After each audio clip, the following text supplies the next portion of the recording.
ముంపు ప్రభావిత కాలనీల నుంచి వరద బాధితులు సురక్షిత ప్రాంతాలకు తరలి వెళ్తున్నారు. బాంబే కాలనీ, రాజరాజేశ్వరిపేట, పైపుల్ కాలనీ, వైఎస్ఆర్ కాలనీ ప్రాంతాల నుంచి సింగనగర్కి చేరుకుంటున్నారు.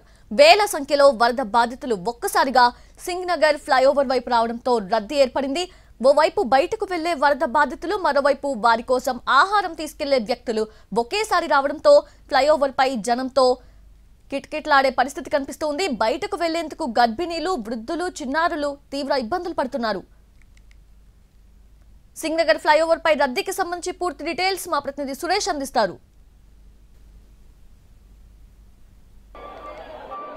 విజయవాడ సింగనగర్ ఫ్లైఓవర్ రద్దీగా మారిపోయింది.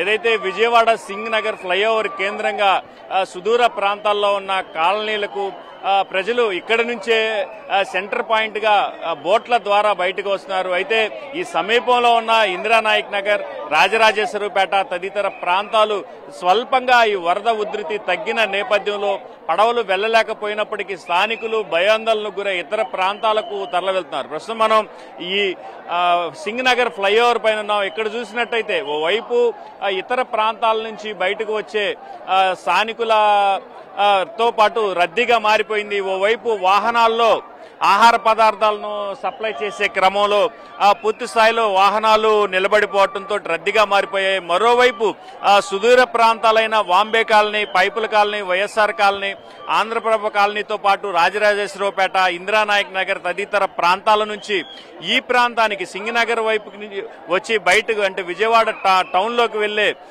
ప్రజలు పూర్తి స్థాయిలో ఒకేసారి బయటకు రావడంతో వేలాదిగా ఈ ఫ్లైఓవర్ పైనే రావడంతో రద్దీగా మారిపోయిన పరిస్థితి. మరోవైపు కొంతమంది వ్యక్తులు ఎవరైతే ఉదయం నుంచి ఆహార పదార్థాలను ఈ ఫ్లైఓవర్ ప్రాంతంలోకి వచ్చి ఆహార పదార్థాలను తీసుకుని తమ వారికి ఇచ్చేందుకు బయటికి వెళ్తున్నారో వాళ్ళు కూడా తిరిగి ఆహార పదార్థాలను తీసుకుని మళ్లీ వెనక్కి వెళ్తున్న క్రమంలో రెండు వైపులా ట్రాఫిక్ పూర్తిగా ఆగిపోయిన పరిస్థితి కనిపిస్తా ఉంది. మనం ప్రస్తుతం ఈ విజువల్లో చూసినట్టయితే ఏదైతే ఈ ఫ్లైఓవర్ పైన రాకపోకలకు సంబంధించి పూర్తి స్థాయిలో ఎక్కడికక్కడ ప్రజలు స్టాగ్నేట్ అయిన పరిస్థితి. లక్షల కొద్దీ ప్రజలు ఈ ఫ్లైఓవర్ పై నిలిచిపోయిన పరిస్థితి ఉన్న దృశ్యాలను ప్రస్తుతం మనం ఈ విజువల్లో చూస్తున్నాం.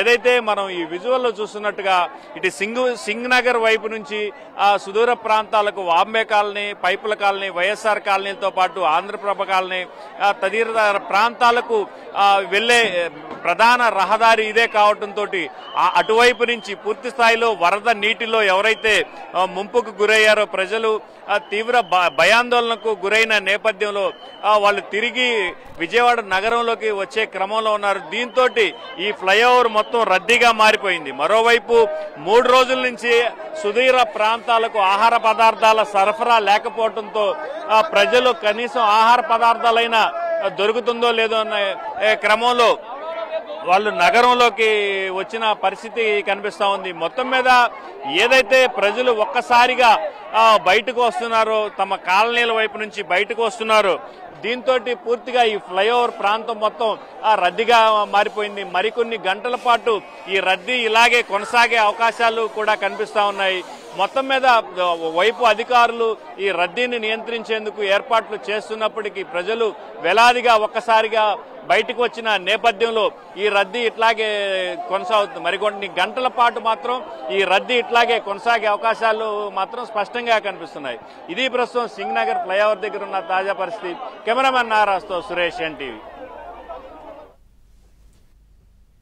విజయవాడలో ఓవైపు వరద ముంపు, మరోవైపు ఆకలి కేకలు. ముంపు ప్రాంతాల ప్రజలు ప్రమాదకరంగా ప్రయాణిస్తూ వరద నుంచి రోడ్డుకు చేరుకుంటున్నారు. పడవ మీద ముంపు ప్రాంతం నుంచి ఒడ్డుకు చేరేందుకు 1000 నుంచి 1500 డిమాండ్ చేస్తున్నారని చెప్తున్నారు బాధితులు. డబ్బులు ఇచ్చుకోలేక, వరదలో ఉండలేక నానా అవస్థలు పడుతూ ప్రమాదకరంగా పయనిస్తూ ఒడ్డుకు చేరుకుంటున్నారు. నెలలు నిండని చిన్నారులను భుజాలపైన పెట్టుకుని ఒడ్డుకొస్తున్నారు. రాజేశ్వరిపేట, కండ్రిగ, ప్రకాష్ నగర్, రాజీవ్ నగర్ పరిసర ప్రాంతాల్లో వేలాది మంది కుటుంబాలు వరదలో చిక్కున్నారు. చిన్నపిల్లలకి కూడా పాలు దొరక్క అవస్థలు పడుతున్నారు. వరద ముంపు ప్రాంతాల్లో సహాయక చర్యలపై మరింత సమాచారం మా ప్రతినిధి చిరంజీవి అందిస్తారు. విజయవాడలోని నున్న పోలీస్ స్టేషన్ పరిసర ప్రాంతాల్లో ప్రస్తుతం ఉన్నాం. ఇక్కడ కూడా మొత్తం వరద నీరు ముంచేసినటువంటి పరిస్థితి కనిపిస్తుంది. మనం ప్రస్తుతం చూస్తున్నాం. మొత్తం ఆ గ్రామాలన్నీ కూడా, కాలనీ అన్ని కూడా నీట మునిగినటువంటి పరిస్థితి. మొత్తం నడుముని లోతు నీటిలో కూడా మనం చూస్తున్నాం. అక్కడ దాటుకునే వస్తున్నారు నిత్యావసర వస్తువుల కోసం. మనం ఒకసారి మోగజీవాలు కూడా చనిపోయినటువంటి పరిస్థితి కనిపిస్తుంది మనకి. ఇప్పుడు విజువల్లో ఒక గేదె చనిపోయి అలానే ఉంది. అదేవిధంగా మరొక నున్నా పోలీస్ స్టేషన్ పరిసర ప్రాంతాల్లో వెనక మార్గంలో కూడా 2 మృతదేహాలు కూడా గత 2-3 రోజుల నుంచి అక్కడే ఉన్నాయని చెప్పేసి ఇక్కడ స్థానికులు చెప్తున్నారు. వాటిని కూడా ఎవరు తీసుకురావడం అని చెప్పి చెప్తున్న పరిస్థితి. మరోవైపు ఫ్యామిలీ అన్ని కూడా ఈ విధంగా రోడ్డుపైకి వస్తున్నటువంటి పరిస్థితి. దీంతో మనం చూస్తున్నాం మొత్తం ఎవరైతే బాధితులు ఉన్నారో నిత్యావసర వస్తువుల కోసం, సరుకుల కోసం వాళ్ళంతా కూడా ఇలా రోడ్డుపైకి వచ్చి తర్వాత సరుకులు తీసుకుని మళ్ళీ వెళ్తుంటే కొంతమంది ఆ లోపల వరకు నిత్యావసర వస్తువులు రావడం లేదని చెప్పి వాళ్ళంతా కూడా మళ్ళీ తిరిగి వెళ్తున్నటువంటి పరిస్థితి మనకు కనిపిస్తుంది. వరద ఉధృతి అలా క్రమంగా తగ్గుతున్నప్పటికీ, వర్షం తగ్గినప్పటికీ ఒక్కసారిగా మళ్ళీ వరద ఉధృతి పెరగడంతో వృద్ధులంతా కూడా ఇంకా రోడ్డుపైకి వస్తున్నటువంటి పరిస్థితి మనకు కనిపిస్తుంది. ఇంకా ఇటు నున్న పోలీస్ స్టేషన్ పరిధి ఇదంతా కూడా ఈ విధంగా వాళ్ళు ఇబ్బంది పడుతున్నారు. మనం చూస్తున్నాం ఇప్పుడు నున్న పోలీస్ స్టేషన్ పరిసర ప్రాంతాల్లో అయితే మాత్రం వరద బాధితులు ఇంకా ఆహార పట్టాల కోసం ఇంకా వస్తున్నటువంటి పరిస్థితి మనకు కనిపిస్తుంది.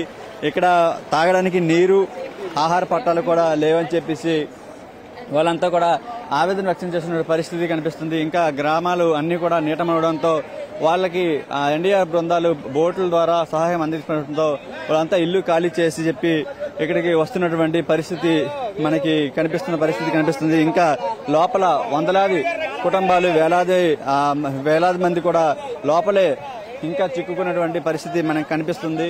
లోపల కూడా మనం చూస్తున్నాం ఇక్కడ వాళ్ళంతా కూడా ఆహార పదార్థాలు, అదేవిధంగా తాగడానికి నీరు కూడా లేవని చెప్తున్నారు. ఎలా ఉంది లోపలంతా? అసలు ఏమీ లేదండి. తినడానికి బాగా ఇబ్బందిగా ఉంది. ఏంటి తాగడానికి నీళ్ళు అయితే ఉన్నాయి కానీ తినడానికి లేవు. బిస్కెట్లు ఇస్తున్నారు, ముసలోళ్ళు ఉన్నారు, చాలా ఇబ్బందిగా ఉంది. ఒక్కొక్కళ్ళు భయపడుతూ వస్తున్నారు. జ్వరాలు వచ్చేసింది.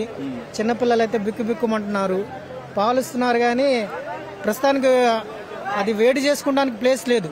గ్యాస్ ఉన్నా వంట చేయడానికి స్థలం లేదు. కాబట్టి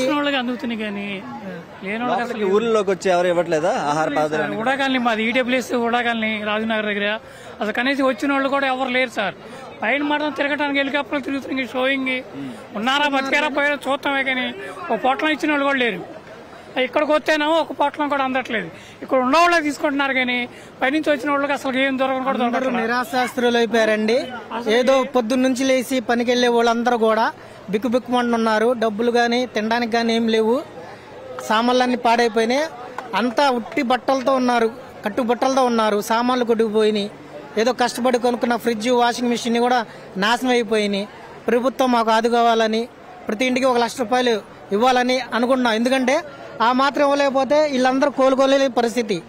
ఇప్పటికి కూడా ఇంకా వీళ్ళు అవి కొనుక్కోవాలంటే చాలా ఇబ్బంది పడతారు.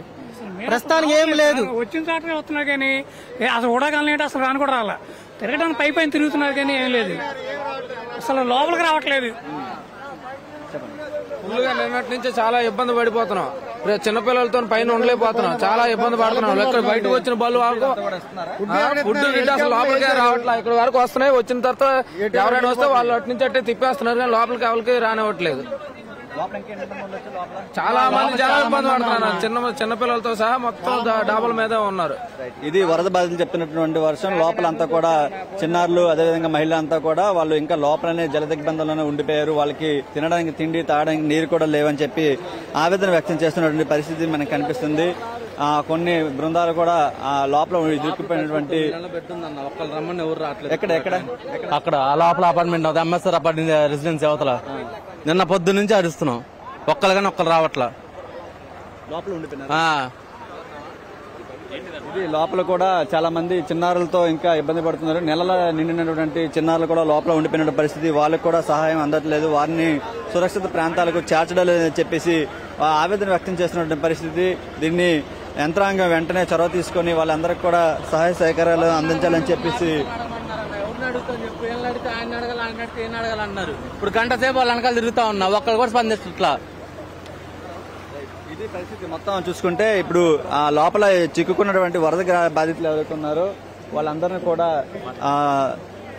వాళ్ళందరూ కూడా సురక్షిత ప్రాంతాలకు చేరుకుంటున్న పరిస్థితి. వాళ్ళకి తినడానికి తిండి ఇవంతా కూడా లేకపోవడంతో ఇంకా వాళ్ళంతటా వాళ్లే రోడ్డుకి వెళ్తున్నటువంటి పరిస్థితి మనకు కనిపిస్తుంది. ఎటువైపు చూసినా సరే కన్నీటి గాథలే కనిపిస్తున్నాయి. చిన్నారులు మనం ఎటు చూసినా సరే వాళ్ళు కూడా జ్వరాలతో ఇబ్బంది పడుతున్నటువంటి పరిస్థితి, ప్రమాదకరంగా పొంగుతున్నటువంటి ఇటువంటి వాటర్ ఫ్లోటింగ్ ఉన్నటువంటి పరిస్థితి ఉన్నప్పటికీ వాళ్ళు రోడ్డును దాటుతున్నటువంటి పరిస్థితి మనకు కనిపిస్తుంది. మొత్తంగా మనం చూస్తున్నాం. ఇంకా లోపల వేలాది మంది కుటుంబ సభ్యులు అంతా కూడా చిక్కుకున్నటువంటి పరిస్థితి అయితే మనకి అక్కడ కనిపిస్తుంది. వాళ్ళందరూ కూడా సహాయక చర్యలు వెంటనే అందించాలని చెప్పి వాళ్ళు డిమాండ్ చేస్తున్నారు. ముఖ్యంగా మనం చూస్తున్నాం ప్రస్తుతం అయితే ట్రాక్టర్ల మీద కూడా వారిని సురక్షిత ప్రాంతాలకు తీసుకెళ్లే ప్రయత్నం చేస్తున్నారు. దీంతో పాటు మనం చూస్తున్నాం చిన్నారుల్ని వృద్ధుల్ని ఇలా టైర్ ట్యూబ్ ఏదైతే ఉందో ఆ విధంగా తీసుకుని వచ్చి ప్రాంతాలకి సురక్షిత ప్రాంతాలకి చేర్చుతున్నటువంటి పరిస్థితి. ఇంకా లోపల చాలా గ్రామాలు అదేవిధంగా కాలనీలన్నీ కూడా నీట మునిగాయి.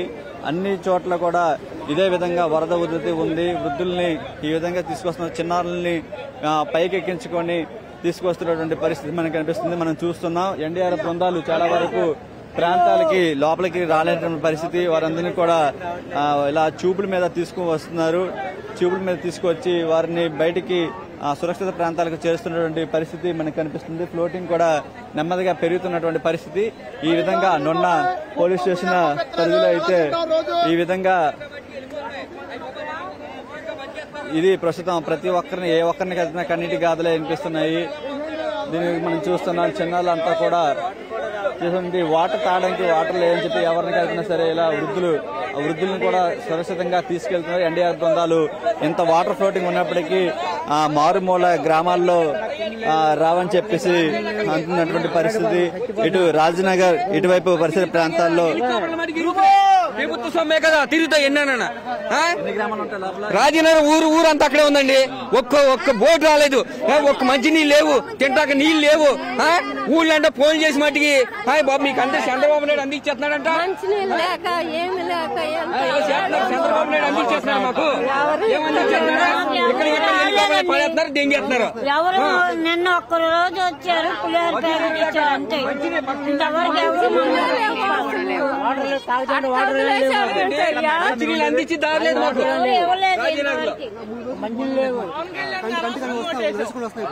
మా వాళ్ళు ఎల్లకి వెళ్ళిపోతారు. వాటర్ ప్యాకెట్లు కూడా నిన్న ఒక్క రోజే ఇచ్చారు అంతే. ఇది ప్రస్తుతం అయితే అటు రాజానగర్ ఇవన్నీ పరిసర ప్రాంతాల్లో ఈ విధంగా వృద్ధులను కూడా ఎన్డీఆర్ఎఫ్ బృందాలు తీసుకుని వెళ్ళకపోవడంతో ఈ విధంగా చైర్లలో ఒక 4-5 యువకులు కలిపి ఈ విధంగా తీసుకెళ్తున్నటువంటి పరిస్థితి. మరోవైపు అధికార యంత్రాంగం ఇక్కడ చాలా ప్రాంతాలకు ఇంకా చేరుకునే సహాయక చర్యలు చేపట్టాలని చెప్పి వాళ్ళు డిమాండ్ చేస్తున్న పరిస్థితి కనిపిస్తుంది. వృద్ధులు మహిళలు చాలా ఇబ్బందులకి ఎదుర్కొంటున్నటువంటి దృశ్యాలను ప్రస్తుతం మనం నున్న పరిసర ప్రాంతాల్లో అయితే మనం చూస్తున్నాం. ఇదే విధంగా మొత్తం వరద ఇంకా పొంగుతూనే ఉంది. మరోవైపు నోరులేని మూగజీవాలు కూడా చనిపోయి ఎక్కడికక్కడ పడిపోయినటువంటి పరిస్థితి మనకి కనిపిస్తున్నటువంటి సిచ్యువేషన్ కనిపిస్తుంది. మొత్తం విజయవాడ మొత్తంగా వరద కమ్మేసింది. దీంతో పాటు వరద బాధితులు కూడా చాలా ఇబ్బందులు ఎదుర్కొంటున్నటువంటి పరిస్థితి మనకి కనిపిస్తుంది. ఇక సహాయక చర్యలు అనేవి ఇంకా శరవేగంగా చేపట్టాలని చెప్పేసి వాళ్ళు డిమాండ్ చేస్తున్నారు.